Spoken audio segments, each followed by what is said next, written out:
Reiterada saudação, obrigado, doutor. Relativamente à questão da relação de Angola com os Estados Unidos, é de facto um momento muito importante. E porquê que é um momento importante?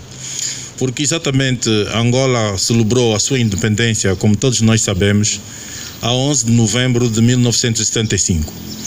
Mas a 11 de novembro de 1975, ou seja, do ponto de vista das relações internacionais, os Estados, ao nascerem, devem ser reconhecidos.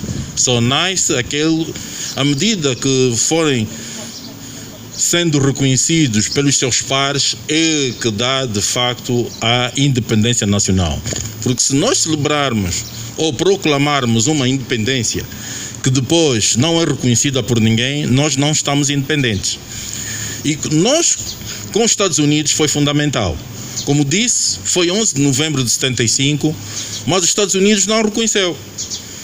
O Brasil foi logo o primeiro Estado a reconhecer, os Estados Unidos não reconheceu. E o que é que se deu? Nós acabamos por estar na encruzilhada da Guerra Fria. Os Estados Unidos nunca aceitou um Estado socialista. E o que é que veio nos conduzir? É que eles reconheciam o nosso petróleo, porque a Cabinda Gulf Oil Company nunca saiu de Cabinda, sempre esteve aí. Quer dizer que eles reconheciam o nosso petróleo, reconheciam o nosso diamante, mas não reconheciam o governo de Angola, a nação ou a República Popular de Angola. E isso fez que, do plano político-diplomático, eles pudessem financiar e apoiar todos aqueles que concorriam para a desestabilização da nossa nação. Foi por isso que financiaram o governo racista da África do Sul, exatamente porque queria fazer de tampão para a expansão do comunismo, para que o comunismo não atingisse as outras zonas africanas. E isso mereceu da parte, quer da diplomacia, e aqui Angola esteve de parabéns. Por quê? Porque conseguiu conjugar. Nós somos dos poucos Estados em que tivemos, por um lado, no plano militar, tivemos generais que combatiam e à noite pegavam no facto, iam negociar, quer com a África do Sul, quer com os norte-americanos. E assim, para não me estender muito mais, nós acabamos sendo reconhecidos num dia 19 de maio de 1993 por um governo de Bill Clinton, um governo democrata do presidente Bill Clinton, onde o meu homónimo, não é, o embaixador Francisco Cruz, muitas das vezes, nós gozamos muito um com o outro a dizer que se ele não estivesse presente, provavelmente Bill Clinton, porque quando eles foram chamados para o Ministério dos Negócios Estrangeiros, né, ele também foi acompanhar o embaixador José Patrício. Então foram fundamentais e acompanharam na primeira pessoa esta grande proclamação. Quer dizer que o governo republicano nunca aceitariam a proclamação da República de Angola. Só quando a República deixou de ser popular, passou a ser República de Angola, em 1993, repito, por um governo democrata de Bill Clinton, é que mereceu o reconhecimento de Angola. E esse reconhecimento, de facto, veio mostrar ao mundo o caráter irreversível da nossa soberania e da nossa integridade territorial. Mas não foi simplesmente porque Angola pediu. A Angola acabou por impor. E essa imposição, temos que contar todas essas batalhas, incluindo a batalha do Cuituco-Naval, a derrota dos sul-africanos, quer no campo militar, como no próprio campo diplomático, porque eles tudo fizeram para sabotar e não conseguiram. Qual era o contexto internacional? O contexto também, porque Margaret Thatcher, no seu livro Os Órfãos da Guerra Fria, explica isso. Diz que o muro de Berlim tinha caído. A questão do muro de Berlim, quer dizer, o contexto internacional, mas o contexto é muito definido pelos Estados Unidos, que é, no fundo, a principal potência global. Ou seja, os Estados Unidos é que definia o que os outros iriam fazer. E nós temos esta percepção quando pela primeira vez vimos Colin Powell, quando se atacou o Iraque, pela primeira vez um alto funcionário de Estado, sim, que é equivalente ao ministro das Relações Exteriores, aportou a Angola e disse para Angola subscrever os 40 estados que iriam apoiar os Estados Unidos. Depois aportou cá novamente também, do outro lado, Dominique Villepin, que era o ministro dos Negócios Estrangeiros da França. Exatamente para dizer o contrário, quer dizer que Angola continuava sempre no jogo, no interlúdio entre as grandes potências. E nós conseguimos reverter o quadro a nosso favor.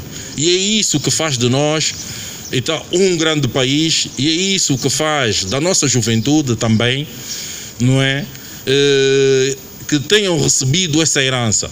Por quê? Porque a geração anterior cumpriu com aquilo que se lhe propôs. E o que é que se propôs? Era manter a independência e a soberania nacional. Muito obrigado.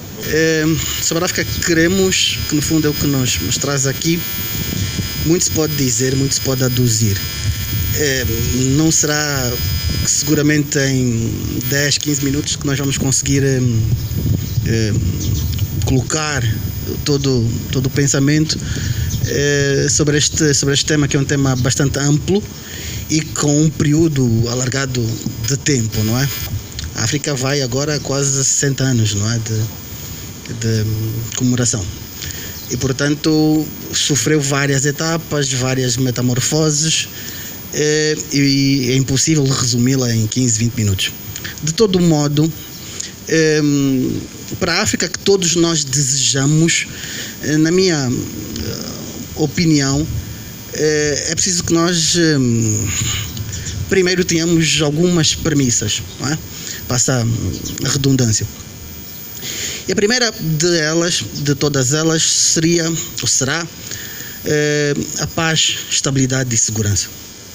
Ora, qualquer que seja o nosso objetivo, qualquer que seja o nosso sonho sobre o nosso continente, de uma maneira geral, e sobre os nossos países do ponto de vista individual, é fundamental que existam, quer nos países e quer no continente, paz, estabilidade e segurança.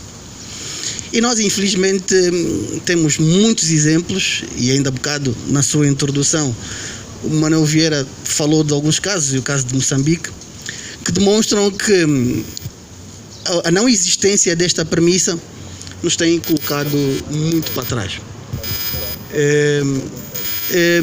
E efetivamente existem muitas causas para isso. Agora na introdução também se falou sobre apoios externos, em contexto de Guerra Fria, em que nós, Angola, fomos palco deste exemplo, mas a conflitualidade, de uma maneira geral, em África, deriva de vários fatores, quer sejam internos, quer sejam externos. Do ponto de vista externo, há sempre a lógica associada aos principais atores internacionais dos interesses económicos. Sempre que as grandes potências olham para o continente africano e para os seus países, por norma, há um interesse económico associado. Okay? Podem vir com a capa da ajuda, da cooperação, solidariedade, mas, grosso modo, há um interesse económico por trás, de exploração de recursos, de alguma outra vantagem nesta cooperação. E isto implica depois outras contrapartidas, não é? E se essas contrapartidas não são tidas, podem levar a conflitos com influência externa. Mas nós também temos, do ponto de vista interno, do ponto de vista endógeno, uma série de situações que nos propiciam, facilitam a conflitualidade. E aqui podemos enumerar os conflitos étnicos, não é?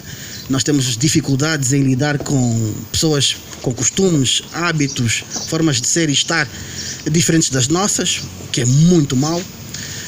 Temos conflitos religiosos, dificuldades em perceber que religiões diferentes podem coabitar, não é? Dificuldades em promover o diálogo ecuménico. Temos conflitos pré e pós-eleitorais, que nos últimos anos têm sido os maiores, porque nós temos dificuldades em deixar o poder ou aceitar os resultados derivados das eleições, não é? Porque ou os processos eleitorais são mal conduzidos, ou os resultados estão enviesados, estão adulterados e levam a conflitos.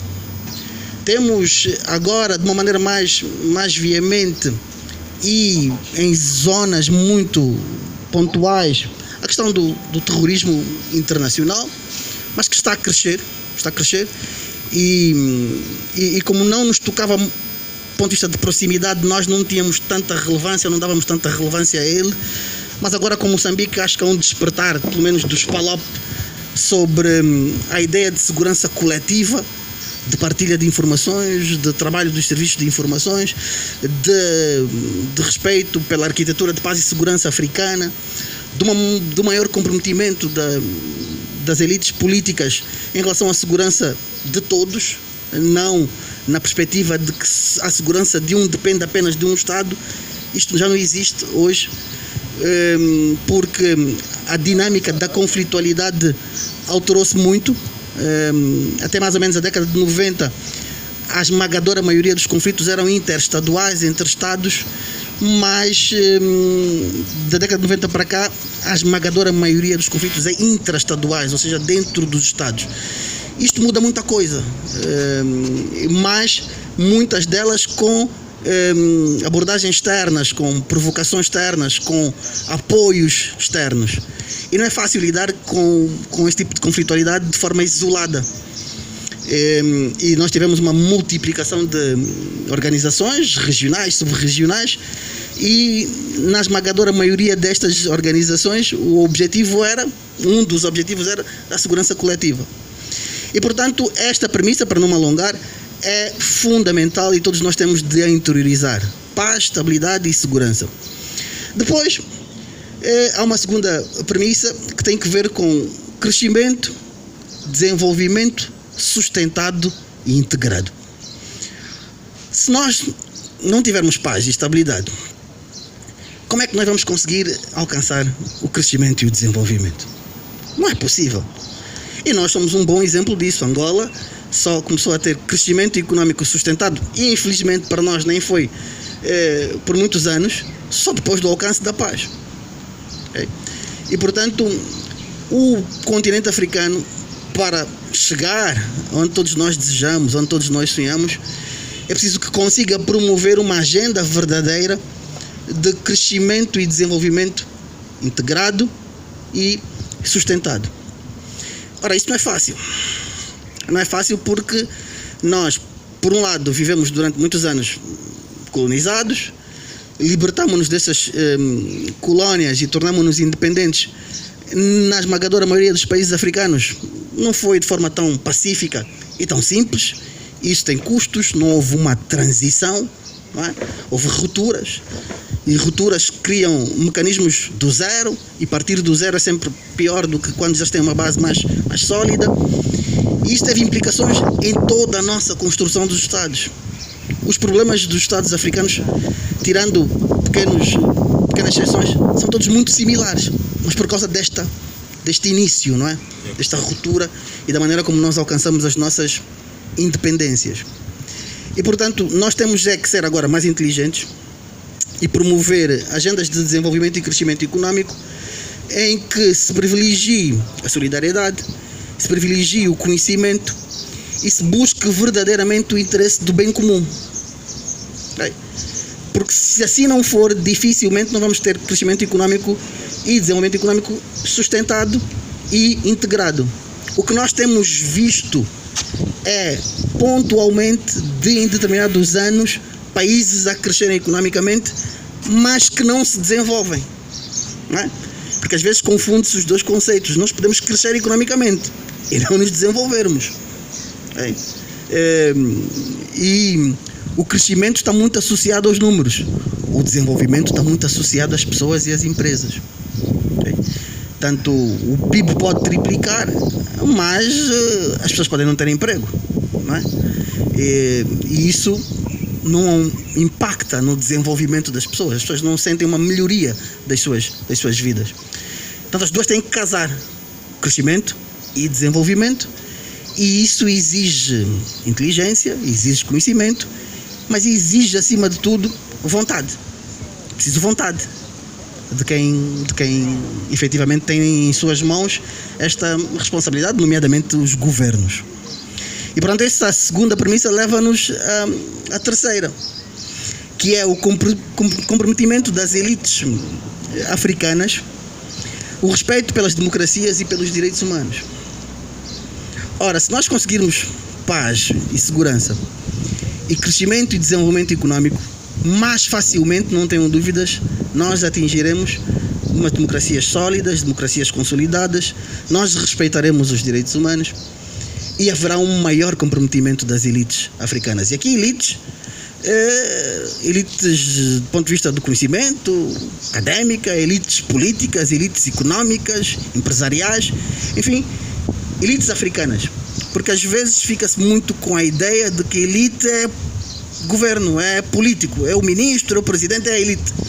Não, em verdadeiras democracias, em verdadeiros Estados democráticos e de direito, nós podemos ter várias elites. E é da amálgama destas elites que se constrói a nação, que se constrói o Estado, que se constrói a identidade daquele país. Para não me alongar, porque já vejo aqui o moderador um bocado aflito, isso é defeito de professor, quando começam a falar, enfim, se não lhes tiram o microfone não param, mas deixem-me só terminar com a quarta premissa. Haveria mais, mas vou ficar pela quarta, porque a quarta é muito atual e vai determinar o futuro. Ou seja, se a África não compreender que nós estamos no meio de uma revolução tecnológica e digital, não vai acompanhar o futuro do mundo. Okay? Eu antes da quarta devia falar da revolução industrial, porque nós infelizmente temos que industrializar e transformar as nossas matérias-primas em África, mas já não tenho tempo, então vou para a revolução tecnológica e da transição digital. Ou seja, o futuro do mundo hoje passa essencialmente pelo digital e pelo tecnológico. E os países que não compreenderem essa transição vão ficar para trás.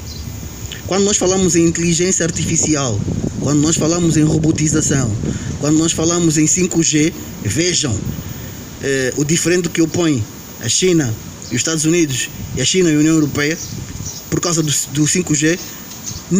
Aquilo não é só porque há vontade de contrariar os chineses. Não, é porque os chineses deram um passo muito em frente em relação à tecnologia e os outros não conseguiram acompanhar, estão preocupados.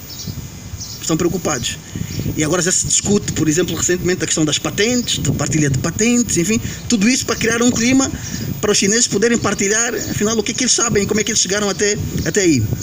Mas, para terminar, tenhamos todos presentes que a África também tem de dar esse salto, ou pelo menos tem de acompanhar este salto da revolução tecnológica e da transição digital. Porque, vejam, um exemplo prático, ver a TV Zimbo em HD e ver a TPA em analógico não é a mesma coisa, não é? Custa. E com as oscilações de sons, todos nós ficamos chateados em casa. Não é bem a mesma figura, mas no fundo é o que vai acontecer. Uns vão estar muito à frente do ponto de vista tecnológico e outros vão estar muito para trás. E nós temos de acompanhar este barco. Depois é provável que estas minhas abordagens tenham suscitado em vocês muitas inquietações. Por favor, estejam à vontade para colocar nas vossas questões e nós responderemos talvez com mais tempo. Tá? Muito obrigado, Manuel Vieira. Antes de entrar na questão propriamente sobre o que esperar das nossas elites políticas, eu gostaria de começar por chamar a atenção para aquilo que nós pensamos como valores e identidades para a construção do nosso continente, do nosso espaço comum. O berço que Deus deu-nos, não na perspectiva de berço da humanidade para dormir sempre, mas olhar para esse espaço para podermos realizar-nos aqui. E quando falo de valores e identidades, estou a pensar nos modelos de desenvolvimento. Quando você olha para as outras civilizações, tiveram determinados elementos partilhados. Vou aqui dar exemplo da religião. A China teve uma base, a Índia tem uma base, o Japão tem uma base, não é? Os budismos, os shintoísmos, tudo isso que nós conhecemos. A Europa ocidental sustentou-se com base na Igreja Católica, Apostólica Romana. Por isso é que estamos a ver que a Turquia tem dificuldades de entrar na União Europeia por ter uma matriz heterogênea em relação àquilo que é o padrão da Europa Ocidental. Os americanos, até no dinheiro, eles cunham que em Deus confiam e o chefe de Estado, não, apesar de ser um Estado laico, jura sobre a Bíblia para tomar posse. Tanto a questão da espiritualidade africana é uma questão que merece também uma reflexão. Qual é a nossa base de sustentação do ponto de vista de valor partilhado no sentido de convergir a nossa orientação? Claro, sem qualquer radicalismo. E isso é importante porque nós, quando olhamos para os nossos pais fundadores, aqueles que criaram a OA a 25 de maio de 1963, havia um certo romantismo, havia um consenso sobre a necessidade de libertar completamente o continente das mãos das potências colonizadoras. Havia o princípio da solidariedade de que, enquanto o meu vizinho continuar sob jugo colonial, eu não poderia sentir-me plenamente independente. Havia o princípio que o presidente Nyerere havia introduzido, que é o princípio do respeito das fronteiras herdadas das potências colonizadoras, que é o princípio da intangibilidade. Portanto, estes princípios, depois de se conquistarem as independências, entendeu-se que era preciso dar um salto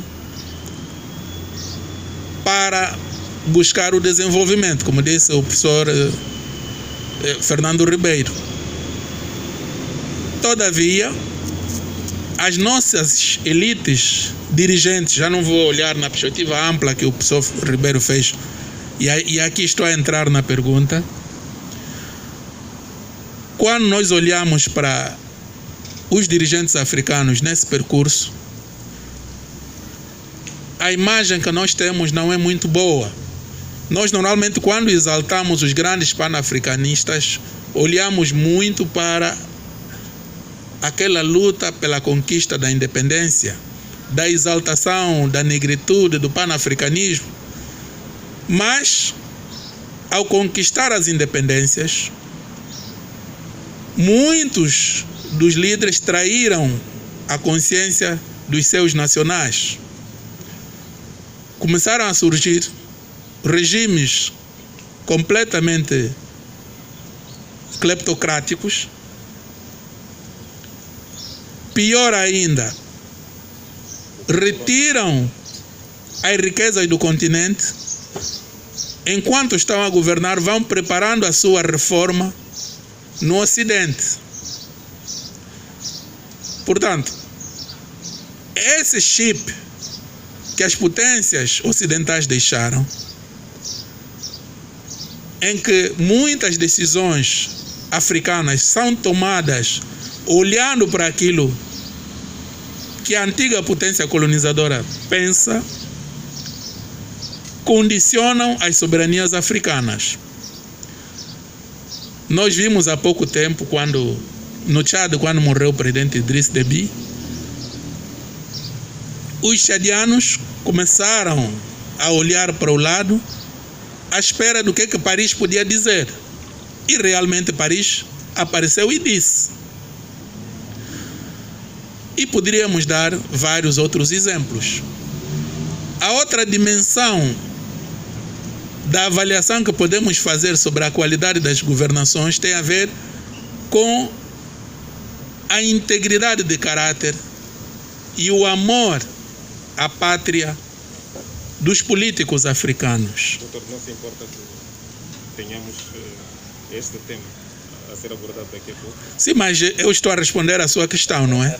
Estou a responder à sua questão. Eu sei que está num papel ingrato, mas temos que falar. Senão as pessoas também não percebem aquilo que pretendemos dizer. Portanto, quando, por causa de querelas políticas, muitos quadros são forçados a migrar e temos uma vasta diáspora africana, porque muitas vezes em África ser competente não é virtude, é um grande defeito. Eu não sei, o Manuel Vieira penso que sabe da história do primeiro secretário-geral da OA, Diallo Telly. Este senhor morreu na cadeia por ciúme do presidente Sékou Touré.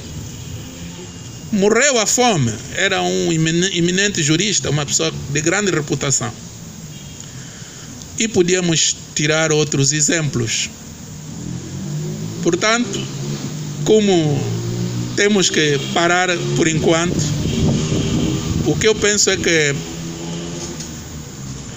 nós temos uma elite política que, salvaguardando alguns exemplos, nessa questão da soberania, por exemplo, Angola não é daqueles países que para tomar uma decisão depende de Lisboa. Nós podemos discutir isso e vamos provar por A mais B. Mas em relação sobretudo, a chamada France-Afrique, é um grande desafio. Doutor, é uma boa questão essa, até porque tivemos uma cimeira há pouco com muita presença francófona em Paris. Por favor, doutor. Muito boa tarde mais uma vez. Eu começaria a minha intervenção com uma declaração feita pelo Papa Bento XVI, de feliz memória, no Sínodo dos Bispos Africanos, que ocorreu... Não, ainda está em vida, sim. Não, é o Bento XVI. No Sínodo dos Bispos Africanos, ocorrido em Roma, em 2015, quando ele dizia: a África era não somente berço da humanidade, mas também o continente do futuro. Esta expressão de grande espectro, de grande profundidade, dá-nos uma luz no fundo do túnel, porquanto isto que ele disse reflete o que a África é. A África tem tudo para dar certo. A África geograficamente ocupa uma posição geoestratégica favorável, banhada por dois grandes oceanos, o Índico a leste e o Oceano a oeste, dois grandes mares, o Mar Vermelho e o Mar Mediterrâneo, que por sinal são grandes vias de comunicação marítima que têm dado grandes valências ao comércio internacional, capitaneado pela Organização Mundial do Comércio, com sede na Suíça. A África possui quase todos os minerais estratégicos do mundo e que aparecem maioritariamente na famosa tabela periódica de Mendeleev, o mítico e grande célebre físico e químico russo do século XIX. Contudo, nós não temos tirado proveito desta riqueza que Deus nos deu. Já Feuerbach, um filósofo alemão do século XIX, dizia que não interessa aos povos dizerem que têm muitas riquezas no seu subsolo, no seu território. O que interessa mesmo é transformar estas riquezas em riquezas materiais para a sobrevivência dos seus habitantes. E isso é que está a faltar em África. Nós temos muitos recursos que acabam de ser transformados noutras latitudes do mundo. E acabamos de comprar com um duplo preço. O petróleo é produzido em África, mas é refinado noutras latitudes do mundo. E nestas latitudes do mundo, do petróleo sai uma série de subprodutos, geotóxicos, óleos pesados, asfalto, pesticidas, uma série de produtos que nós acabamos por comprar novamente. Então é necessário que transformemos as nossas matérias-primas aqui mesmo para terem mais valor. Para dizer também que a África atualmente tem a população mais jovem do mundo. Isso também é uma das grandes vantagens que nós temos com relação às outras demografias do mundo. A população europeia está velha, a população asiática, idem aspas, a população americana também está velha. Por isso é que o Papa disse que a África é o continente mesmo do futuro. Mas nós temos muitos entraves. Alguns entraves continuamos a culpar as antigas potências europeias que realizaram o chamado Conclave de Berlim, ou seja, a Conferência de Berlim, em 1984-85. Mas, volvido quase 60 anos de independência que muitos estados africanos já conheceram, o caso da RDC, que se tornou independente no dia 30 de junho de 1960. E a nossa primeira organização continental, a antiga Organização da Unidade Africana, fundada por 33 chefes de Estado e de governo em Addis Abeba, a 25 de maio de 1963, que agora vai fazer 58 anos, mas mesmo assim nós continuamos a atribuir as culpas dos problemas que nós temos aos europeus. Nós continuamos sempre a ser vítimas e os outros são vitimizadores. Não se pode compreender como é que o colonialismo deixou grande parte dos territórios que nos alberga com uma grande malha rodoviária, ferroviária, aeroportuária, e hoje em dia nós vamos neste grande gigante africano que é a RDC, das cerca de 20 mil quilômetros que tinha de estradas asfaltadas, hoje em dia na RDC as pessoas estão a andar de bicicleta, de Lumbumbashi a Kisangani, as estradas estão todas esburacadas e nós continuamos a culpar os países do Ocidente. Como disse o Dr. Matias, isso tem a ver com a política dos nossos governantes, que continuam a fazer aquilo que Agostinho Neto já dizia na Conferência de Khartoum de 1978 da OA, quando ele dizia: África é um corpo inerte onde cada abutre vem debicar os seus pedaços. Mas esses abutres não são somente as multinacionais, não são somente os líderes políticos europeus, mas os abutres também acabam por ser os próprios líderes africanos, que levam uma boa parte dos nossos recursos em bancos estrangeiros e depois, quando são retirados à força do poder, como aconteceu com o antigo imperador da República Centro-Africana, Jean Bedel Bokassa, acabou por refugiar-se em França. Estando em França, o dinheiro que ele havia acumulado muito tempo acabou. Como os impostos nos países europeus são caros, acabaram por lhe cortar o telefone, a água, a luz, o avião dele pessoal foi arrestado porque não conseguia pagar o parqueamento do avião e teve que regressar de forma inglória novamente para Bangui, a capital do seu país, onde havia falecido. E como ele, há outros líderes políticos africanos que fazem a mesma coisa. Em vez de guardarem o dinheiro aqui no seu território onde ele ganhou, continuam a levar os nossos recursos para fora do país. De tal modo que eu terminaria esta primeira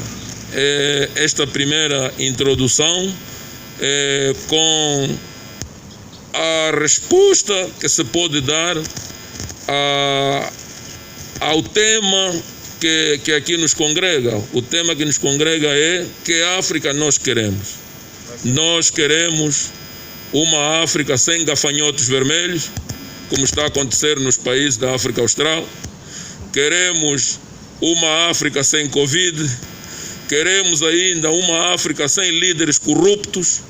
Queremos também uma África que não obedeça os ditames do Ocidente, mas que nós próprios caminhemos com os nossos próprios pés, como determina o que nós chamamos autodeterminação dos povos, que foi assinado pelas Nações Unidas, Conselho das Nações Unidas, a famosa Resolução 1514/60 de 14 de dezembro, que advogava a autodeterminação dos povos. Parece que o doutor já ia às conclusões. Ainda vamos, a procissão vai no adro, não é? Doutor, acha que esse cenário tão negro, tão dantesco que é traçado sobre o nosso continente não nos leva a ver algo apenas negro do que alguns laivos de futuro, algum verde de esperança, por exemplo, como trajo, no sentido de trazer ao continente uma certa alegria? Não, é verdade. Relativamente a essa questão, a África também tem matérias positivas. Cuidado. Tem de facto algumas coisas muito más. Nós estamos já há 61 anos, como meus colegas fizeram referência, das independências africanas, e aquilo que se notava, ou que pelo menos era a esperança, que não veio-se a concretizar ou se tornar certeza, é que nós esperávamos uma África completamente diferente. E quando eu digo nós, estou a dizer os pais fundadores, como o doutor Fernando teve a fazer referência, dos pais fundadores em 63 da Organização da Unidade Africana, não é? Exatamente porque eles tinham um pressuposto que era das independências nacionais e logo depois do desenvolvimento. E esses pressupostos não foram alcançados. Mas, no entanto, há aspectos bastante positivos, também já foram aqui referenciados. Um dos grandes aspectos é que, de facto, nós temos uma população bastante jovem. E, contrariamente àquilo do que se diz relativamente a muitos outros estados, a maior riqueza não está no subsolo. A maior riqueza não está no petróleo, não está nos diamantes. A maior riqueza é o homem, porque é o homem que transforma a matéria. Então, isto nós temos a nosso favor. E, por outro lado, chegamos mesmo a ter as matérias-primas. Nós hoje temos tudo que se necessita. Eu e os colegas fizeram aqui referência o dia 30 de junho de 1960, quando a República do Congo, ou o Congo Brazzaville, o Congo belga, tornou-se independente. Obrigado. Naquela fase, só havia 12 estados no mundo que tinham o urânio. E o urânio servia para quê? Para a guerra nuclear, para a competição nuclear. Ainda hoje, o Congo continua a ter o coltan e múltiplas outras matérias-primas. Foi assim que a CIA definiu, não é, que eles não podiam ter independência, porque o outro Estado naquela fase, os Estados Unidos não tinha. Estava a concorrer pela chamada Guerra das Estrelas e a guerra nuclear. Onde é que eles iriam à busca do urânio? Só havia na Rússia e lá. Como era impossível adquiri-lo na Rússia, então eles definiram, esse Estado africano não pode ter independência se nós ficarmos sem essa matéria-prima importante que é o urânio. E aquilo que se passou naquela fase há 61 anos, passa-se hoje. Hoje eles têm o coltan e têm todas as outras matérias-primas que são absolutamente essenciais.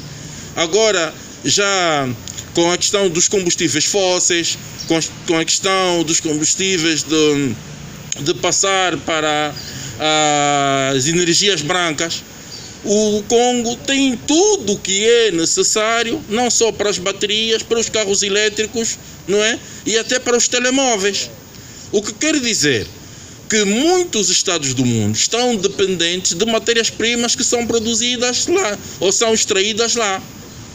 Isso, que para nós é positivo, como dizia o Dr. Vieira, vai se transformar em negativo, porque depois nós não somos autossuficientes para poder transformar, como dizia o Dr. Fernando Manuel, e muito bem, porque nós não transformamos, mas nós temos. Isso é positivo. O que é que nós temos que fazer? É aproveitar essa nossa massa cinzenta, a nossa juventude, para podermos ser nós mesmos, ser autónomos, estudar, não é? Ter os conhecimentos, os conceitos científicos para produzir cá essa matéria-prima e assim, com a exportação, vai fazer com que o nosso PIB melhore. E eu quando digo o nosso, o PIB africano, não é? Porque repare, um estado como Angola, que era a terceira maior economia da África, passou para a 8ª. Caiu 5 posições. Quer dizer, isso deve nos fazer refletir. Onde é que erramos? As matérias-primas continuam a lá estar. A população continua a ser a mesma. O que é que falta, por exemplo, a Angola? Por que é que Angola decaiu tanto? Isso é uma reflexão. A resposta a essa reflexão é que vai fazer que a África nós queremos. E a África que nós queremos é uma África que, na senda do desenvolvimento e do aprofundamento, como disse o Dr. Ribeiro, e muito bem, do aprofundamento do processo democrático. Porque nada passa sem um processo democrático transparente e coerente. Então, há de facto questões muito, mas muito positivas que nós, os africanos, temos. Temos um solo fértil, temos juventude, temos a massa cinzenta suficiente, o que nos falta é tecnologia. E agora, nós temos que nos questionar, por exemplo, por que um Estado, uma potência como é a China, está a investir sucessivamente em África? É que a China precisa das nossas matérias-primas. Não é por acaso que os empréstimos que Angola celebrou com eles, a contrapartida era petróleo. Por quê? Porque eles precisam de matérias-primas para sustentar o seu crescimento. E achamos nós que um dia os chineses irão abandonar a África? Eu estou cético. Eu penso que não. Provavelmente poderão discordar de mim. E por quê? Porque eles têm excesso de população. Eles precisam de terras férteis, aráveis, quanto mais não seja terras, para poderem viver. E se essas terras tiverem as matérias-primas que eles precisam, melhor. Hoje eles já têm portos, já adquiriram portos em África, como no Djibouti. Hoje, quem ofereceu em Addis Abeba a sede da União Africana foi a própria China. Eles não vão investir. E os economistas dizem que não existem almoços grátis. Alguém terá que os pagar. E quem será? Quem será que irá pagar esse almoço? Seremos nós com as nossas matérias-primas. Eles não são tão nossos amigos como nós pensamos. Foi feita também aqui essa referência relativamente à França. Quer dizer, não é por acaso que é sempre a França intervir quando é questões africanas. E da referência que se faz é que a nível da União Africana foi lançada também um novo pensamento, uma reflexão que na altura era nova, hoje já é antiga, que questões, soluções africanas para problemas africanos. Mas por que então que os chineses é que têm que sair da Ásia para nos construir uma sede? Por que o francês é que tem que sair da Europa para vir combater no Mali, para vir intervir no Congo? Quer dizer, são essas as reflexões, não é, sem me desviar da questão como foi formulada, que nós devemos refletir. Porque as respostas a essas questões estão em nós mesmos. Nós não podemos esperar que alguém venha do exterior e ele desenvolva Angola. Não. Porque na fase do boom africano, que o Dr. Ribeiro fez referência, nós estávamos a crescer a 2 dígitos. E quando nós crescemos a 2 dígitos, nós chegamos a uma fase, e estivemos aqui há pouco a falar de um colega do Manuel Vieira, que é o Amilcar Xavier, que todos conhecem. Chegamos a um restaurante e deram-nos uma mesa longe. O Amilcar disse, não, nós temos que estar aqui no centro. Por que querem nos pôr lá? Porque nós éramos os únicos negros naquele restaurante, naquele tempo. Quer dizer, eram portugueses, brasileiros, aqui havia de todas as nacionalidades. O que é que os atraiu? O crescimento da Angola. E é preciso que esse crescimento se traduza, como disse o Dr. Ribeiro, no desenvolvimento.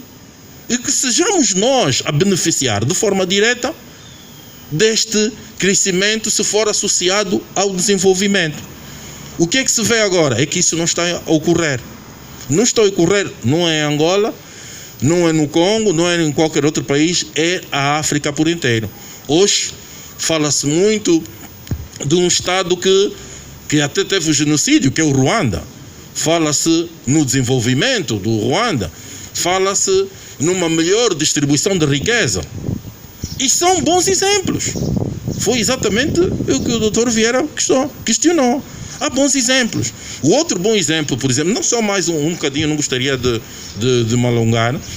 O outro bom exemplo é que nós fez-se uma avaliação de que qual seria as grandes questões das lideranças africanas. Porque os meus colegas, ao antecederem, fizeram sempre referência de uma certa má governação. Então, qual seria? Chegou-se à conclusão que era o day after, ou seja, os presidentes têm medo de sair do poder porque dia seguinte perdem todas as benesses. Isso não são os presidentes. Há diretores que rejeitaram em Angola entregar o carro, o Prado, não aceitaram, levaram para casa, a polícia que teve que ir lá ir à busca. Quer dizer, nós exigimos do líder político que está lá em cima, mas nós aqui fizemos igual ou pior. Então, este africano, Mo Ibrahim, criou um prémio Mo Ibrahim. Disse, bom, o presidente que governar bem e que sair pelo seu próprio pé, eu vou atribuir uma mensalidade, $100.000. E por mês ele vai ganhar entre 20 a 30, salvo erro, não? 20 ou 30 mil mensal. E isso, o que é que concede? Para o presidente sair descansado. Não tem problema em pagar, não é, o filho, a faculdade do filho para a Europa ou na América, ele próprio continuar a beber o champanhe que está habituado. Quer dizer, isso... Sim. Por que nunca mais foi atribuído? Não, mas tem bons exemplos. Por exemplo, o presidente Joaquim Chissano, os outros. Agora, é que chegou-se à conclusão, o boarding da análise, houve anos que chegou à conclusão que ninguém merecia esse prémio. E como ninguém mereceu, não foi atribuído. Porque ele é milionário, ele tem o dinheiro. Ele disse, eu vou dar, e deu outras vezes. E aquelas pessoas a quem ele atribuiu até foram consensuais. Por exemplo, o presidente Chissano, o último, já não estou bem... Pedro Verona de Pires, de Cabo Verde, também foi consensual. Foram pessoas que, de facto, governaram com transparência. Então, esse prémio veio com uma lacuna que existia. Isso é um aspecto bastante positivo que os africanos têm em resolverem os seus próprios problemas. Obrigado. Não, é para dizer que há 2 anos atrás o prémio foi atribuído à equipa congolesa de futebol TP Mazembe. Mas este ano ou ano passado ganhou o presidente do Níger. Mas tem havido casos muito raros. Eu pedi o microfone não para usurpar o direito do professor Ribeiro, mas apenas para dar uma deixa naquilo que o Dr. Cruz esteve a abordar em torno da China. Ele questionou-se se tinha dúvida se a China veio para ficar ou algum dia irá sair. eu penso que a China não vai sair da África nunca. Primeiro porque ocupou o espaço que era ocupado pelas antigas potências colonizadoras. Ela, por causa daquele capricho de nós sermos socialistas, eles abandonaram o território. E isso acontece também na selva. Quando o rato deixa o seu buraco, o lagarto entra. E a China ocupou todos os espaços dele, está aqui. E o Dr. Cruz já disse que a China dedicou bilhões e bilhões de dólares aos países africanos. Nós lembremos que esteve de visita há cerca de 4 anos na África do Sul, no âmbito do FOFAC, Fórum Econômico de China-África, e prometeu-se dar bilhões e bilhões de dólares aos países africanos, o que os países europeus não dão. E Xi Jinping prometeu que ia dar este dinheiro, mas que ainda não deu também, porque agora entramos com os problemas da Covid. E este ativismo econômico da China tem estado a ser acompanhado com um grande ativismo diplomático. Lembre-se que a China conseguiu tirar da maioria dos países africanos todos os diplomatas de Taiwan, que é a chamada China socialista, que separou-se da... A China socialista é esta de Xi Jinping. Depois temos a China nacionalista, que é aquela que se rebelou através de Chiang Kai-shek, que fugiu, portanto, para Taipei. E hoje em dia Taiwan praticamente só ficou, parecem 5 estados africanos. Dos 54 estados africanos onde ele tinha representação diplomática, a China, nas suas relações econômicas, ele impõe a esse país que quer os seus créditos para retirar a embaixada de Taiwan. E neste momento foi São Tomé o último país que retirou, portanto, a embaixada de Taiwan, porque a China construiu em São Tomé, num espaço muito curto, creio que de 1 ano, o palácio onde decorreu uma das conferências dos PALOPs, países africanos de língua oficial portuguesa. São Tomé não tinha dinheiro para custear esta estrutura, a China entrou com dinheiro, mas impôs como condição romper as relações diplomáticas com Taiwan. Quer dizer que a diplomacia econômica tem que estar aliada a outros tipos de diplomacia, diplomacia cultural, diplomacia desportiva, diplomacia política e por aí fora. Falar por último é sempre um risco, não é? Está mais ou menos esgotado. Não, súmula, não é? Uma súmula. Está praticamente esgotado o tema, mas permitam-me que olhe para o mesmo numa perspectiva que talvez nos interesse mais a todos, de soluções. Como é que vamos resolver isso? Como é que nós, africanos, vamos ter elites políticas que correspondam com os nossos anseios? Não é fácil. É preciso desconstruir muitas coisas. Desde logo a ideia de que só nos realizamos se chegarmos à política. Eu só consigo ter uma boa casa, um bom carro, chegar a diretor nacional, a ministro, se fizer parte do partido A, do partido B, enfim, e aí tenho todas as benesses, tenho todas as portas abertas e tenho uma vida para mim e para a minha família próspera. Então nós temos que desconstruir isso, nós temos que criar uma sociedade inclusiva que permita que os africanos, lá onde estiverem, consigam se realizar, consigam ter uma vida condigna, ser um bom engenheiro, ser um bom sapateiro, um bom carpinteiro, e que permita ter um salário condigno e possa ter uma boa casa, possa se locomover com facilidade, ainda que não tenha um carro próprio, mas já há transportes públicos. Enfim, só para citar exemplos de que se nós continuarmos a construir em África, isto não é um problema angolano, isso é um problema nos 54 países africanos com maiores e menores dimensões. Se nós continuarmos a construir as nossas sociedades, os nossos países, dentro dessa lógica de que para se prosperar tem que se estar ou fazer política, vamos continuar a ter estes problemas. Depois, só conseguimos desconstruir isto se apostarmos, e isso não é um clichê, esta é a realidade, se apostarmos na educação. Todas as sociedades que se desenvolveram fizeram um caminho longo, mas sustentado, de aposta no ensino e na investigação científica. Todos os países. Porque é a educação que nos permite ver as coisas de maneira mais holística, de maneira mais inclusiva, de maneira mais solidária. Não percebermos que, bom, eu tenho que ser ministro e eu é que tenho que andar de VX e os outros não. Seguramente as pessoas que pensam assim têm déficits de educação. E educação não pressupõe só frequência no ensino superior e ter um curso superior. Também às vezes confunde-se isso. E há um bocado disse que ser um bom engenheiro ou ser um bom sapateiro. E o sapateiro não tem que ter frequência superior. Tem que saber uma profissão. Know-how.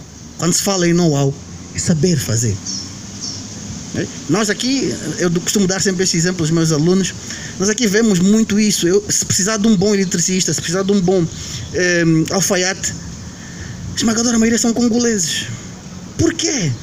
Por que não há angolanos bons? Porque no Congo o ensino profissional é importante. Eles aprendem desde muito cedo uma profissão e são bons nisso. Nós não. Por diversos motivos, não é? Não é só por culpa da juventude que não quer aprender uma profissão. É porque se calhar também não se lhe é dada uma oportunidade para aprender uma profissão. E ele não consegue perceber que tendo aquela profissão, consegue ter uma vida digna. E portanto a educação é fundamental. Estudem, formem-se, criem valores, criem princípios, alterem mentalidades. Porque só assim nós vamos... Porque os políticos saem de onde? Saem de nós. São os nossos pais, são os nossos tios, são os nossos avós, são os nossos irmãos. Não é?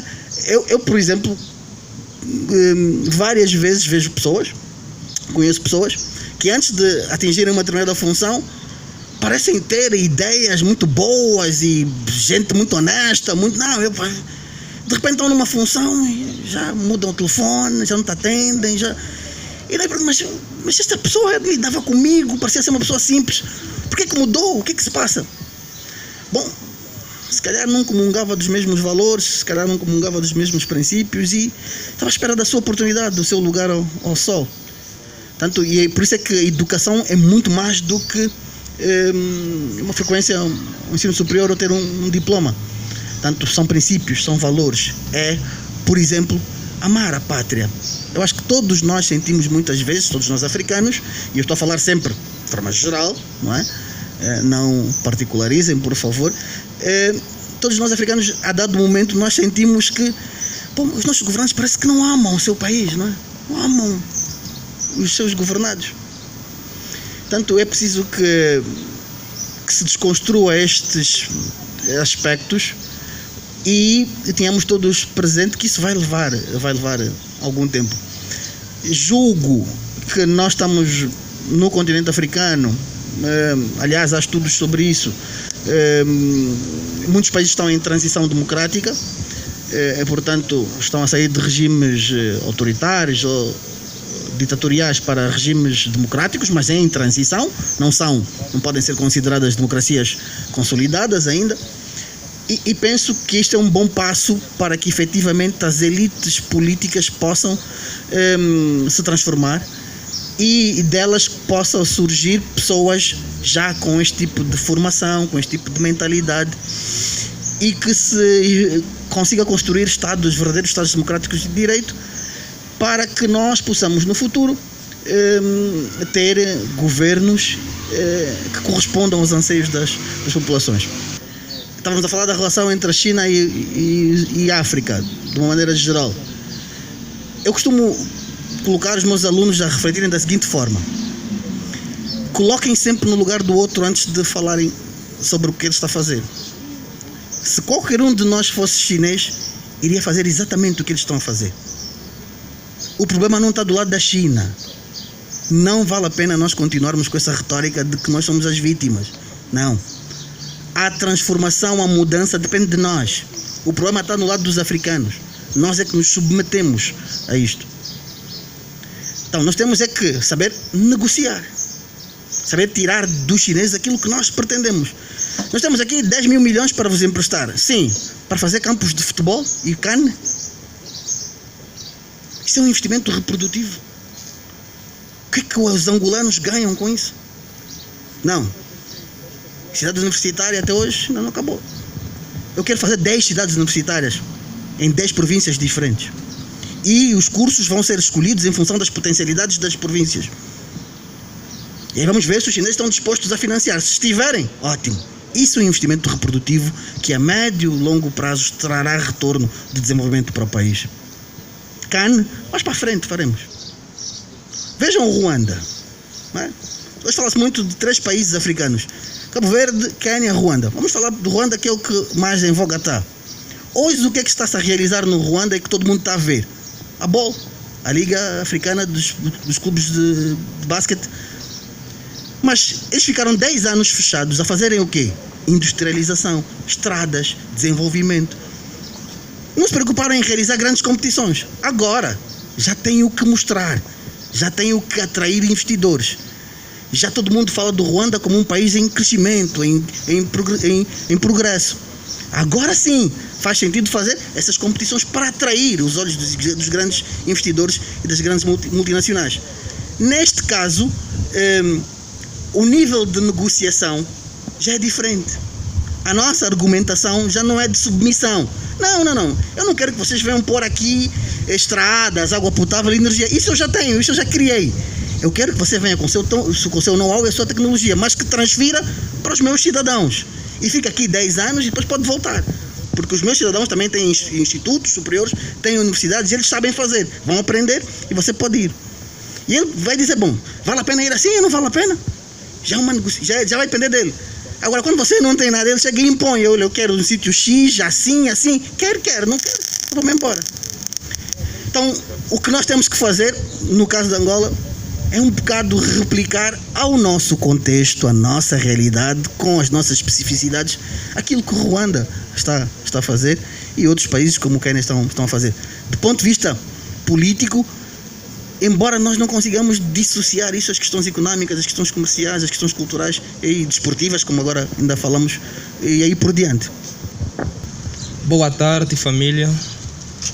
Eliano José é meu nome, estudante de Relação Internacional no Instituto de Ciências Sociais e Relações Internacionais, CIS. A minha questão é o seguinte: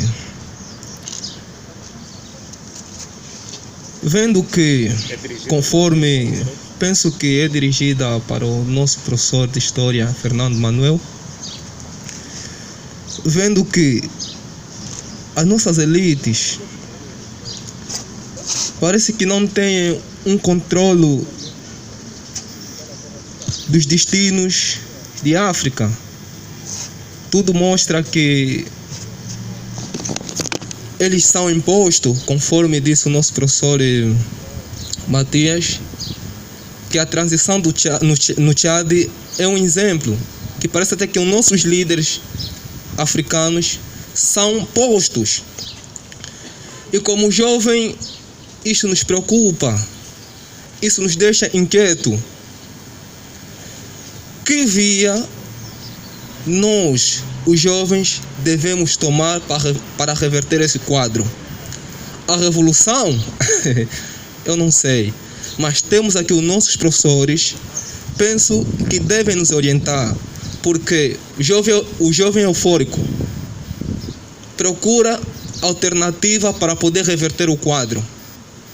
Não é à toa que jovens, eu acompanhei, creio que no Euronews, um deputado da Grécia, o jovem, ele se meteu aí em práticas criminosas, grupos, para poder reverter certas decisões que seus governos tomavam. Epá, os mais velhos possam rir, né? Mas na cabeça do jovem tudo se passa.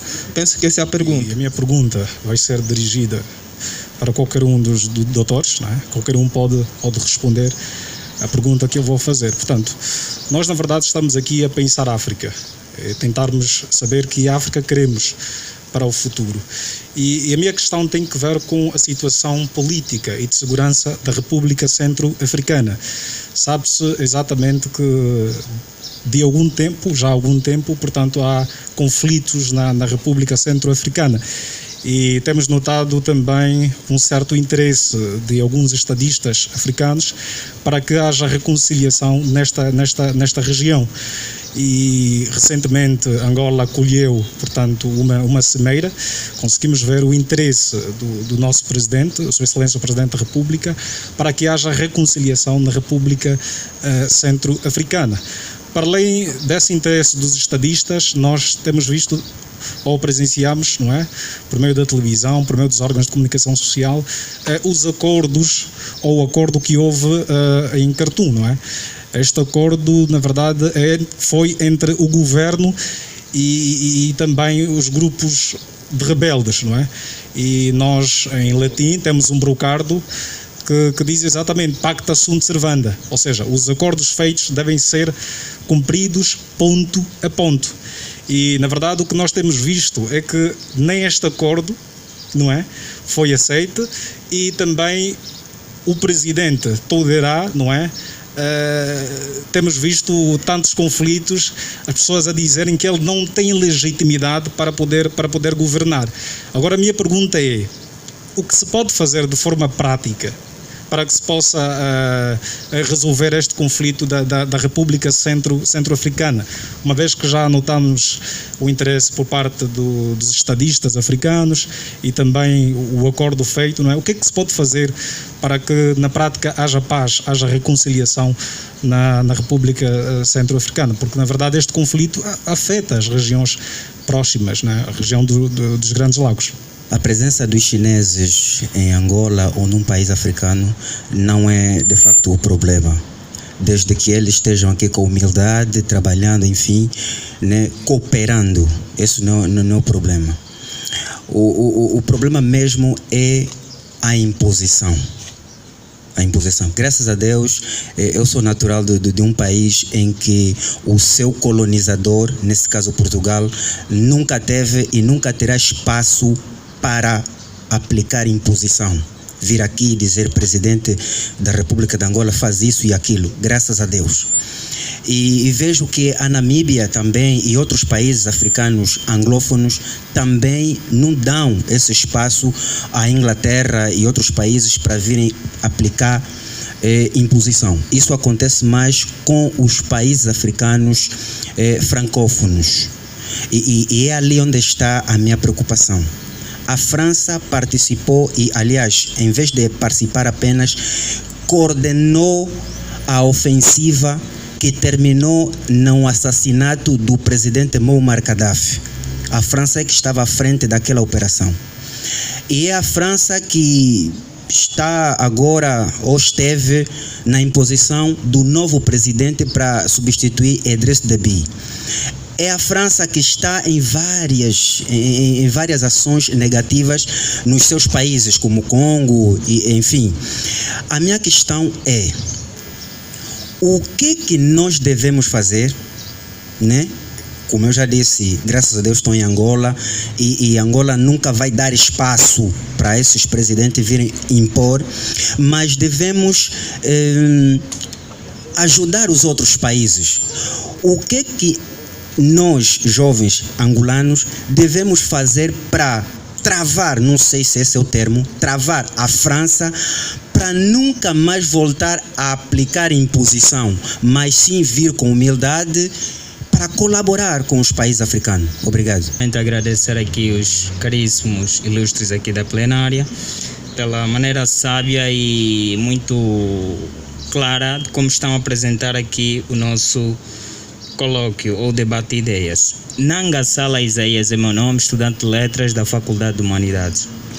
Eu tenho aqui algumas questões, mas gostava muito antes de principiar aqui com algumas palavras, dizendo que o discurso otimista e pessimista tem sido muito frequente, muito fluente quando se pretende ou quando se quer falar de África. Quando se fala de África, queremos muitas vezes nos motivar de que somos o continente rico, somos o continente amplo de riquezas, um conjunto de coisas. Mas, na verdade, eu poderia aqui apresentar o que falar, como devemos falar de riquezas, na verdade, falar de um continente rico, quando, na verdade, continuamos a ser aquele continente da caridade, aquele continente que merece sempre aquela atenção do Ocidente, aquele continente que até hoje padece de situações de extrema necessidade. quando dizemos que somos um continente, na verdade, rico. Então, posteriormente, tenho aqui uma outra questão, para os nossos caríssimos aqui: como avaliam o pragmatismo das nossas elites políticas, sobretudo na implementação das políticas públicas? A outra questão é como avaliam a relação do Ocidente no desenvolvimento de África, em particular a China. Muito obrigado. Manuel Vieira, eu queria, até para estimular um bocadinho aqui o debate, queria retomar a última parte do Dr. Fernando Ribeiro e vou chegar às perguntas dos nossos amigos. Dava exemplo do Congo. Na minha reflexão, o Congo desenvolveu aquilo que nós podemos aqui também deixar como uma introspeção. O presidente Mobutu largou o país, não é, com o seu debrievo, e então o congolês, nesse desenrascar-se, desenvolveu essa habilidade. Nós tivemos uma herança de um Estado-providência. E esse Estado-providência, muitas vezes, eu estou tirando exemplo dessas profissões, mas podemos olhar para as cantinas que estão com os mamadus. Não conseguimos desenvolver o pequeno comércio de proximidade. Portanto, nós habituamos-nos a esperar que o Estado dê tudo, do tempo do cartão do abastecimento. Nós temos que sair deste paradigma, porque nos países tradicionalmente capitalistas, os jovens estudam para criar ideias, para desenvolver projetos e não esperar por um empregador.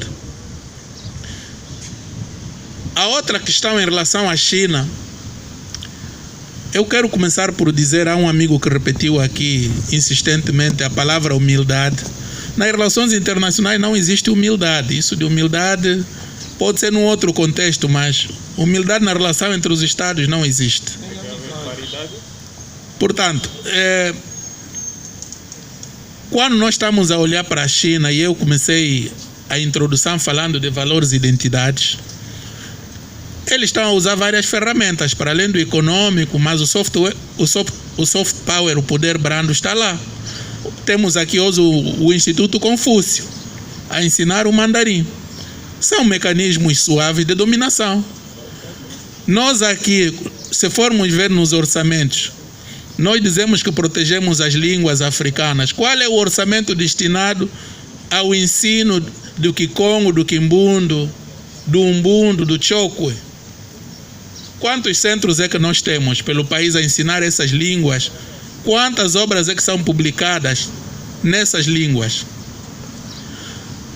Uma outra polêmica que eu quero introduzir: nós estamos a falar da democracia, mas será que nós temos o modelo de democracia que precisamos para a África? Porque essa democracia tradicional que nós temos, em alguns contextos, é uma democracia egoísta. E o egoísmo originalmente não é típico africano. No Estado capitalista puro, os vizinhos eventualmente nem nome vão conhecer. Sabe de rosto que esse é vizinho, mas cada um está na sua porta e ponto.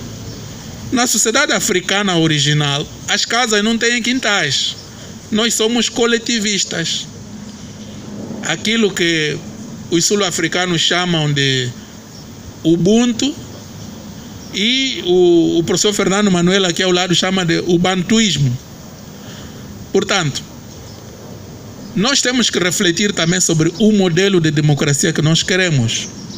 Se realmente este que nós recebemos do Ocidente é pleno, ou precisamos de retocá-lo para se adequar à nossa sociologia.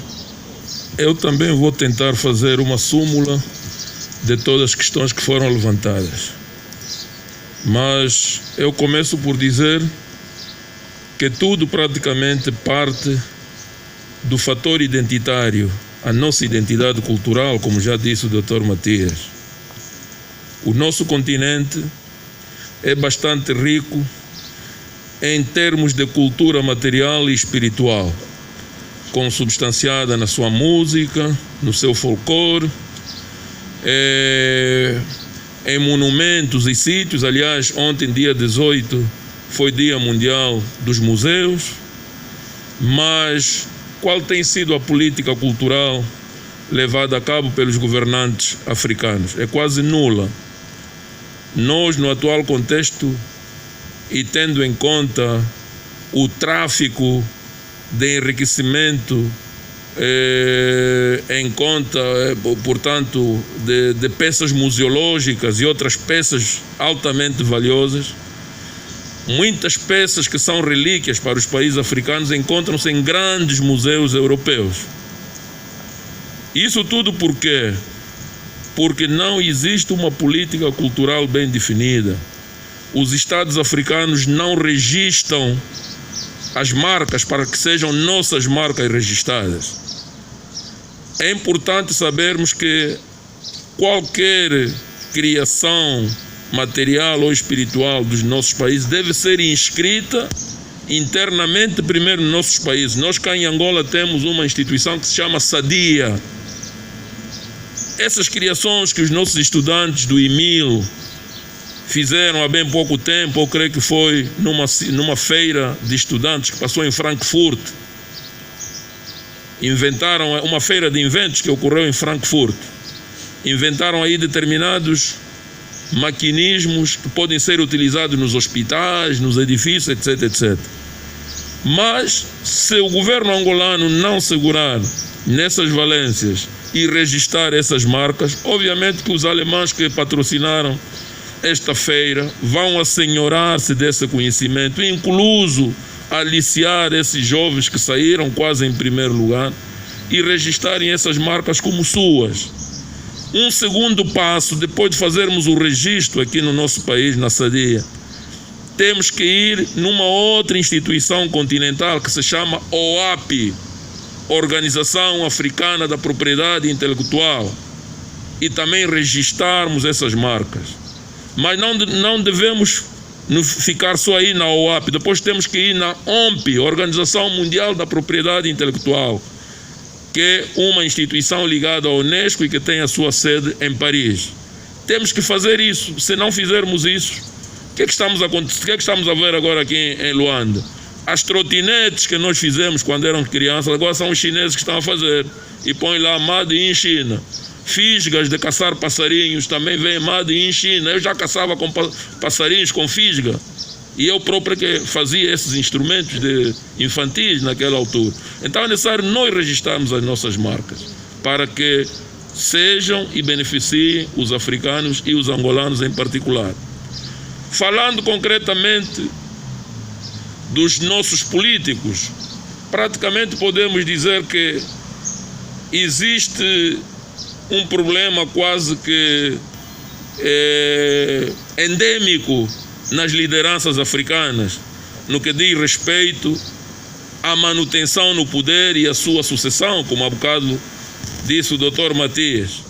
As constituições africanas são bem claras, são mandatos de 5 anos, podendo concorrer para mais um mandato de 5 anos, e em algumas constituições, como por exemplo do Uganda, dizia que o presidente, para ser presidenciável, tem que ter 35 anos, não menos de 35 anos e não mais de 75 anos. Mas o que é que nós assistimos no nosso panorama político nos últimos anos em África? As eleições todas que ocorreram em vários países africanos, quase todos os líderes adulteraram as constituições.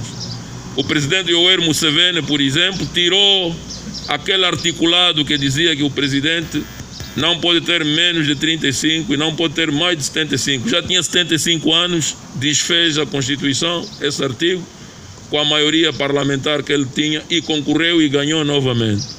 Estamos a ver agora o nosso vizinho aqui, o Congo Brazzaville, também o presidente ganhou outra vez. Na Guiné Equatorial, o presidente Nguema ganhou com 99,5 votos de eleições. O seu adversário só teve 0,5 de votos. Então, são esses problemas que nós temos. Na Guiné-Conakry também o presidente Alpha Condé também ganhou com 99. Alterou a Constituição. Então, são esses problemas quase que cancerígenos que o nosso continente tem. E, de facto, a juventude, como é a força motriz de qualquer país, pensamos que já não seremos nós que vamos mudar essas mentalidades dos nossos líderes. Vocês terão certamente muitos desafios, mas são vocês que têm que pôr os pés no chão. Aliás, dentro dos direitos que cabem aos cidadãos no nosso complexo constitucional, os cidadãos têm direitos políticos, têm direitos econômicos e têm também deveres a cumprir. Não é preciso fazer revoluções como essas arruaças que nós temos visto, mas devemos nos munir destes fatores constitucionais para, portanto, debelarmos estes problemas todos que o nosso país e os nossos países africanos atravessam. Em parte foi onde o Dr. Fernando terminou. É o jovem que tinha questionado, indagado se tem que se fazer revoluções. O tempo das revoluções já passou. As revoluções comem sangue humano. Tanto pensar em revolução é regredir. É preciso esquecer isso. A não ser que as pessoas não tenham noção do que é isso, revolução. As revoluções estão ultrapassadas, tanto é mesmo para esquecer.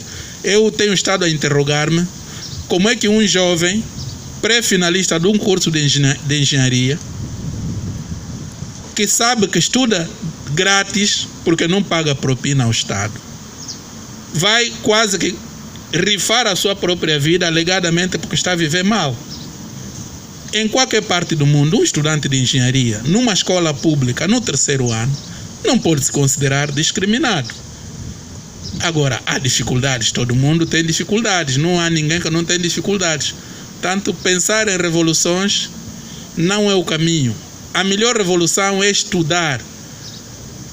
Vamos usar esse nosso engenho, essa criatividade para trazer ideias inovadoras para o desenvolvimento do país ou do continente. Tanto... Está a falar do homem da primavera árabe? Não.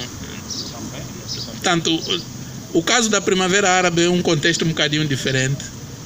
Ele estava formado, estava a trabalhar também. O Bouaziz era um autoemprego, na verdade.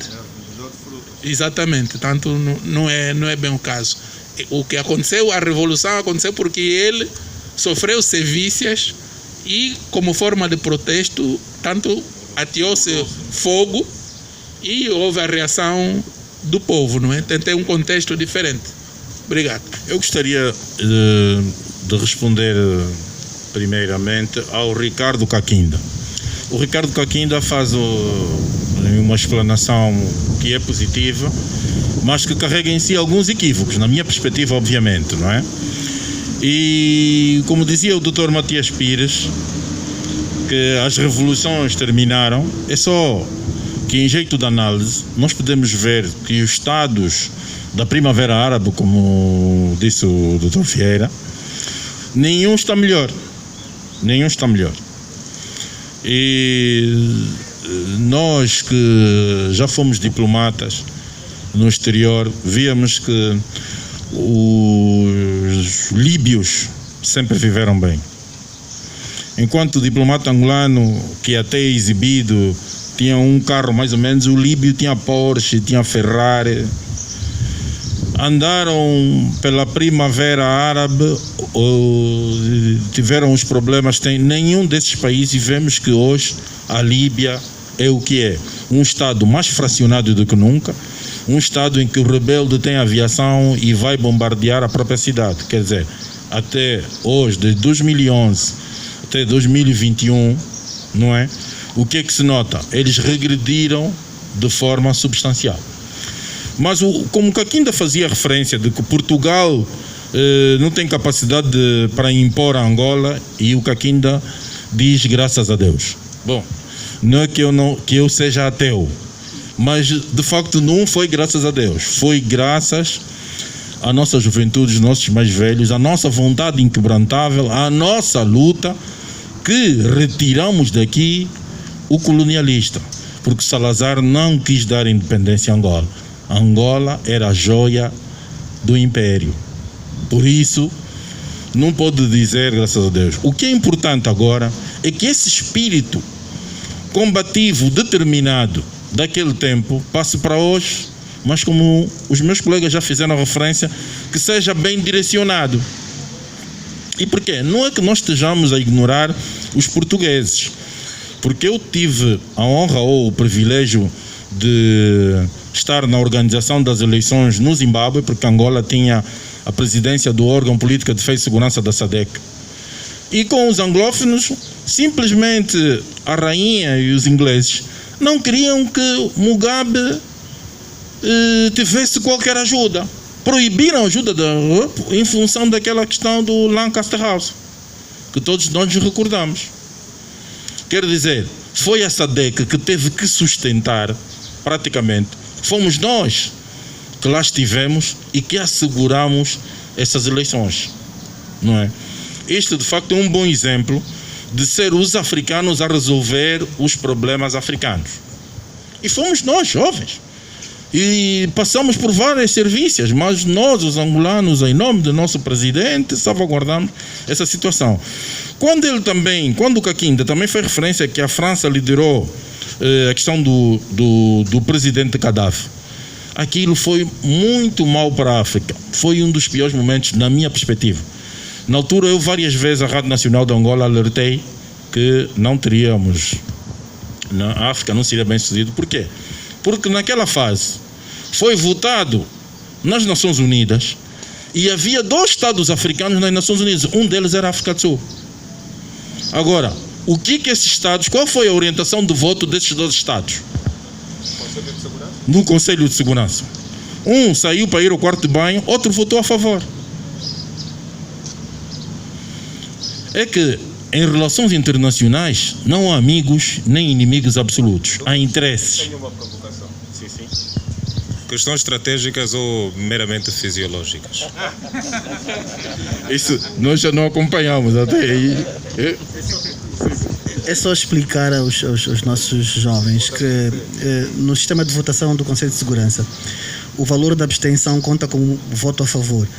E, portanto, quando alguém, representante de algum Estado no Conselho de Segurança, se levanta na altura da votação, está a abster-se, mas no fundo está a dizer que concorda com aquele coisa. Portanto, no fundo, o país africano não quis ficar vinculado, que votou a favor claramente, absteve-se, mas sabendo que a abstenção conta como voto a favor. Era só para dar essa nota. Sim. Obrigado. Por isso é que nós não podemos culpar inteiramente a França. É que nós, na minha perspectiva, devíamos ser mais combativos. E não fomos. Não é?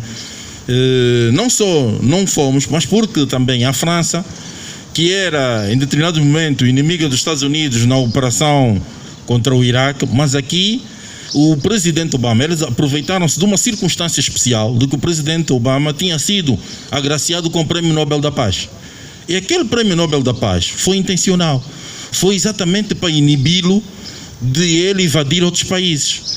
Então o presidente não conseguiu dar essa ordem. E a França, e o que é que eles disseram? Nós vamos mover, ou seja, leading from behind, ou seja, vamos liderar a partir de trás. O que nós conhecemos como liderança é a cabeça, mas os Estados Unidos queriam liderar a partir de trás. A França tinha grandes interesses. A França tinha construído um avião, um super caça, o Rafale. Ninguém queria comprar. A partir a resolução das Nações Unidas não foi para bombardear a Líbia, foi criar uma zona de exclusão aérea. E essa zona de exclusão aérea foi feita por quê? Pelos caças Rafale de França. Foram eles que foram bombardeando, fizeram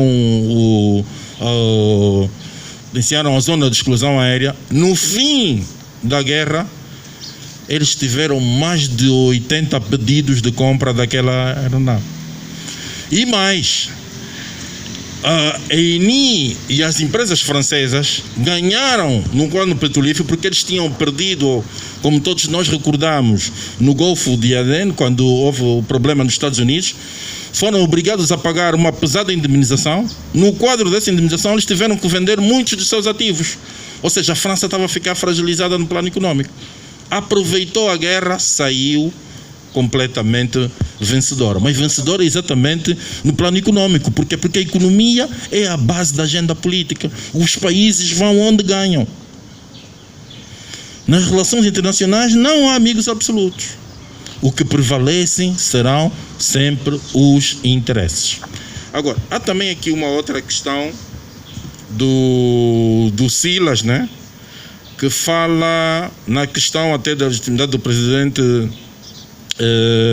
da situação, sim, e da República Centro-Africana. Olha, isso fez-me recordar que um dos escândalos que lá proliferou foi exatamente que a presidente da transição, Samba Panza, fugiu com os Estados Unidos com o dinheiro da ajuda de Angola.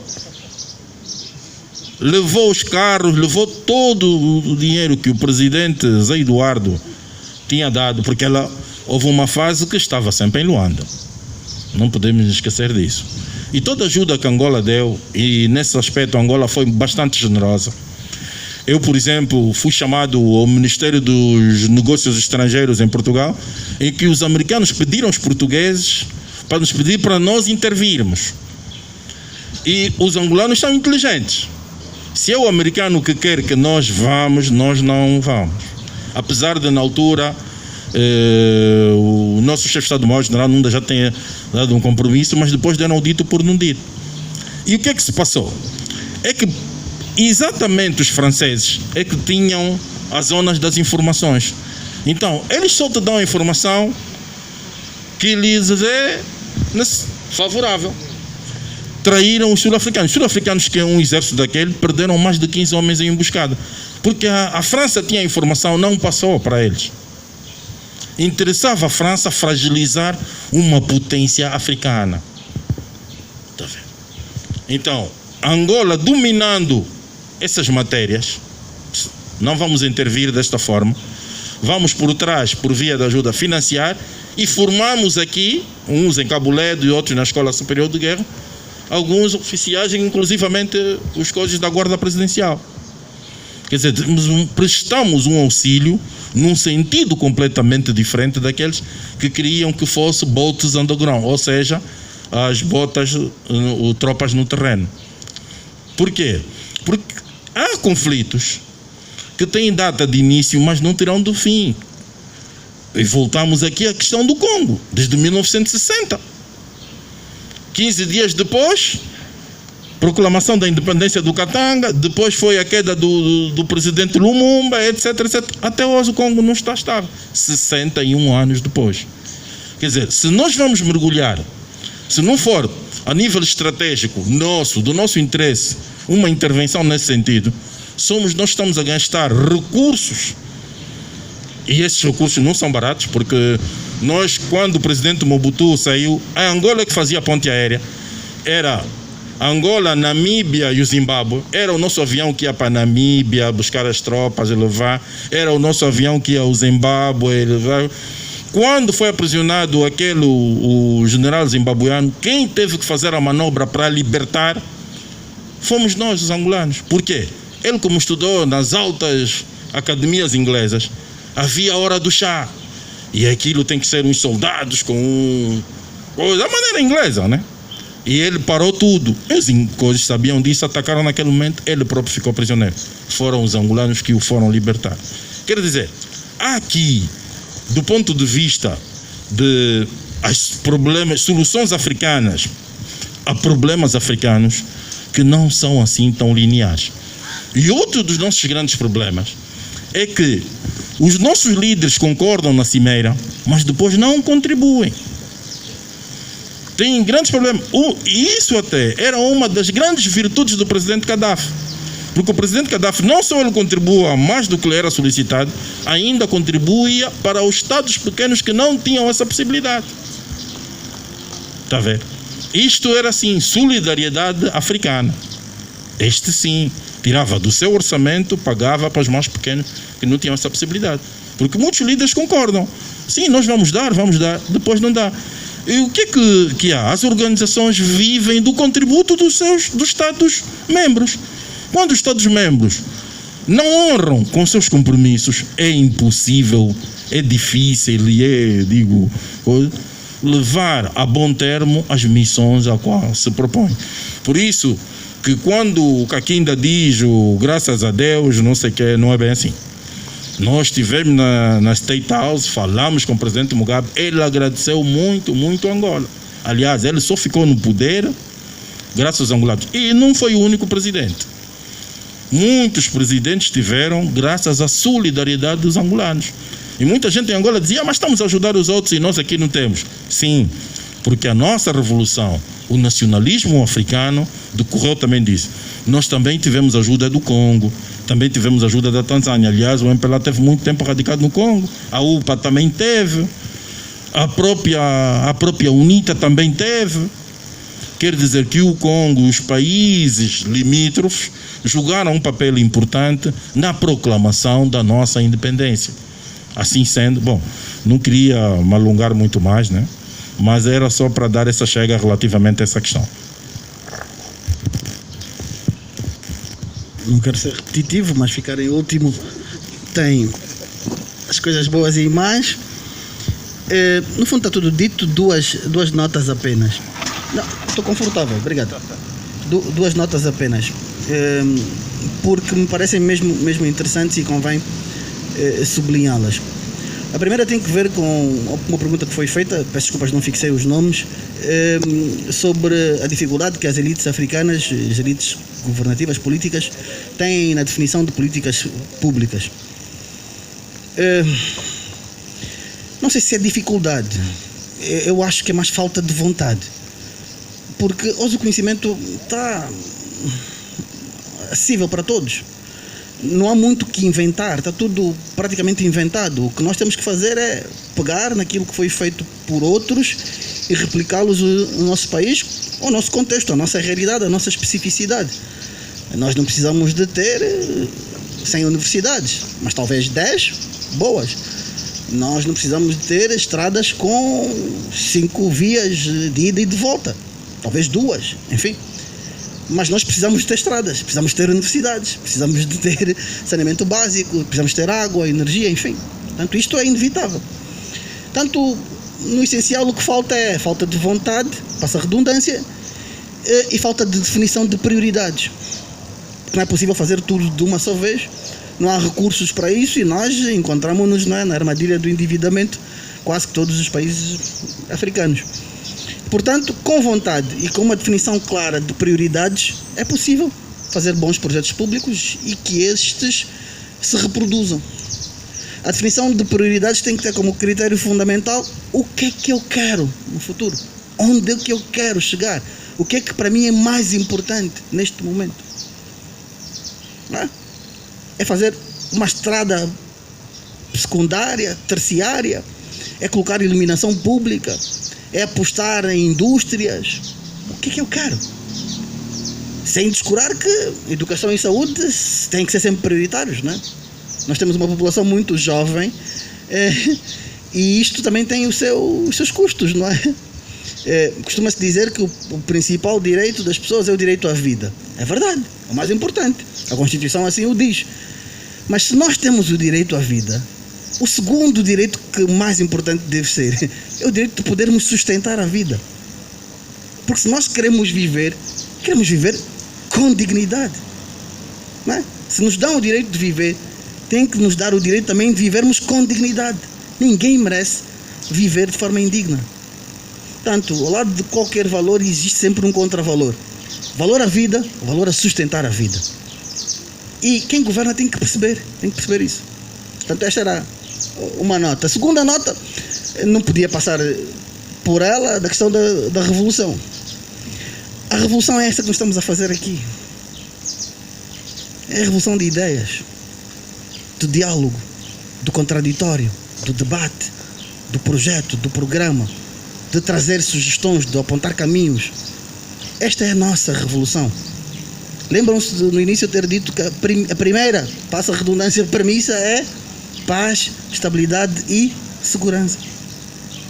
Com a revolução violenta, isso deixa de existir. A partir daqui, tudo o resto cai como uma bola de neve. Não tenham dúvidas.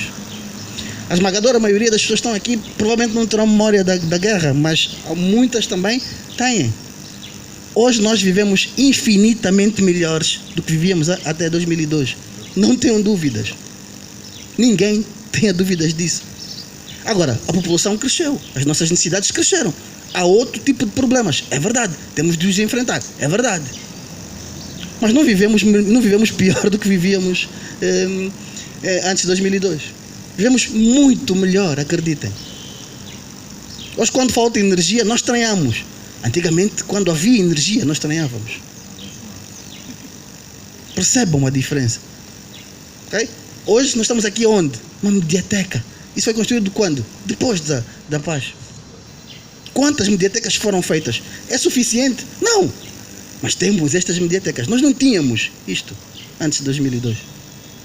Vamos partir de novo isto, para depois voltarmos a reconstruir. Acham que é para aí o melhor caminho? Não. E não sejam manipulados por pessoas com fins inconfessos. Não se deixem levar. Vocês já são pessoas mais ou menos esclarecidas. Pensem pela vossa própria cabeça. Há um momento em que vocês têm que decidir. Esse momento é para o ano. Nesse momento vocês fazem uma avaliação. Gostei. Sim, senhora. Continua. Não gostei. Tira. Ok? E depois é no nosso dia a dia. Todos nós temos que ser atores importantes. Não se transforma uma sociedade apenas mudando o presidente ou apenas mudando o partido político. Se assim fosse, era fácil. Não. Transforma-se uma sociedade alterando-se mentalidades, costumes, hábitos, processos. Todos nós temos de contribuir. Okay? Portanto, resumindo, reforçando, sublinhando, façamos sim revoluções, mas revoluções pacíficas e revoluções de ideias, de projetos, de programas para melhorar o nosso país. Agora, isso não pode inibir quem governa, porque quem governa também tem que se sentir pressionado. Quem governa também tem que perceber que os governados têm anseios, têm sonhos, têm dificuldades. E quem governa tem que ter essa sensibilidade. Portanto, há aqui uma relação dicotômica entre as duas partes, mas sempre pela via pacífica. Nada de revoluções, já se foi o tempo. Vamos juntos construir uma Angola e uma África, se preferirem, melhor, com solidariedade, com inclusão, com respeito, com diferença, com liberdade e com democracia. E como diz bem o professor Matias Pires, não há uma democracia melhor ou pior, não é? A democracia é só a melhor dos piores regimes. Até agora não surgiu uma melhor. Mas a democracia não é um modelo replicável. A democracia tem que ser a mesma em Angola. Não é possível isso.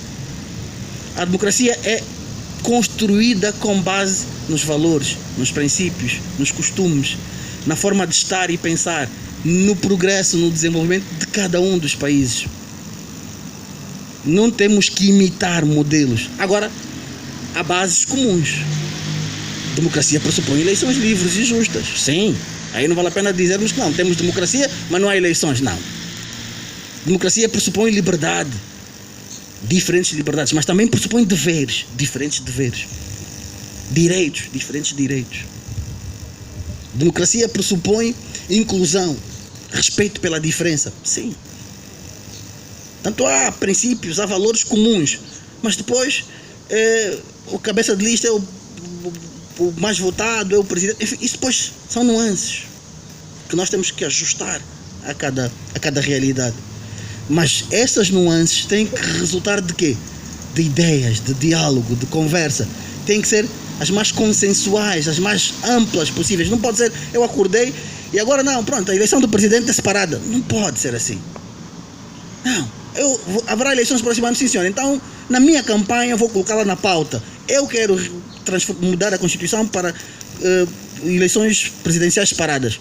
E o povo vai dizer, não, eu concordo, não concordo, se concordo, vou votar nesse partido. Ok. Ou então, como em outras latitudes, vamos fazer um referendo. Vamos ouvir o que as pessoas querem dizer sobre isso. Concordam, discordam. Okay? Portanto, isto é uma construção que nós temos que fazer. Este diálogo permanente entre quem governa e quem é governado tem de existir para a consolidação das nossas democracias, sem dúvida nenhuma. Mas, por favor, juventude, eu sei que a juventude é força motriz, tem sempre mais pressa em que as mudanças ocorram, eu ainda sou jovem, mas a esmagadora maioria das pessoas aqui ao meu lado já são mais velhos do que eu, mas todos os mais velhos foram jovens. E todos nós também pensamos em determinados momentos como vocês. Mas nunca pela via violenta. Dir-me-ão, bom, mas então nós nunca seríamos independentes se assim fosse. Era um contexto completamente diferente. Nós ficamos 500 anos colonizados. 500. Houve escravidão. Bom, eu acho que nós não estamos no mesmo contexto e muito longe disso. Não é? Ainda há bocado dei exemplos de coisas que estão bem melhores hoje do que eram há 20 anos atrás. E, portanto, hoje temos sim que nos bater pelo desenvolvimento, pelo progresso do nosso país, mas sempre pela via pacífica. E eu ficava-me por aqui para não me alongar. Relativamente à revolução, eu acho que é bom também definir isso, porque a definição é diferente de uma reforma. Revolução é uma mudança repentina, ou seja, do dia para a noite, aquilo que está a acontecer é 360 graus, não é? É diferente de reformas, que é uma mudança gradual. No plano político, isso vai definir esquerda e direita, mas isso é outra questão. E os angolanos já perceberam isso há muito tempo, desde a proclamação da nossa independência. Porque nós, nessa ânsia de revolução, partimos a loja do colono pensando que é do colono. O colono foi embora, afinal a loja era nossa. Tivemos que reconstruir. Mesmo assim, não aprendemos. Em 92, partimos casas, lojas. Dia seguinte, vimos que, fizemos mal. Temos que reconstruir. Quer dizer, estamos a gastar 2, 3 vezes para o mesmo. Então, agora que já temos essa maturidade, 45 anos, vamos voltar a partir. Quer dizer, então não estamos a aprender com os nossos próprios erros.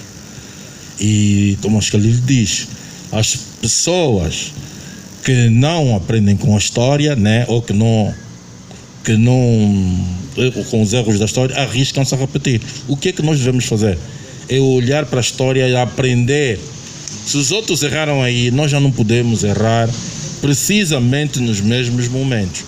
E essa questão de revolução, e principalmente aquilo que nós já vimos, que eu também já fiz referência, os africanos que foram revolucionários nesse sentido, como eles não melhoraram, então não são aceitos. Aliás, eu posso contar aqui uma história muito rapidamente. Houve uma fase que um certo ministro da Justiça apoiou muitos portugueses que estavam a tentar reaver as casas que tinham deixado do Alvalade. Como sabem, as casas do Alvalade foram nacionalizadas e passaram para a nova elite política. Então, nós lá em Portugal apareceram 5 senhores importantes e foram falar com um certo general e disseram, olha, queremos que nos ajudes a reaver as nossas casas do Alvalade. Esse já conseguiu 2, aquele coisa, tu também, não sei, vamos te dar um bom dinheiro. A reação daquele general, por isso é que estou a contar aqui, marcou-me muito. Ele levantou, disse, retirem-se do meu gabinete.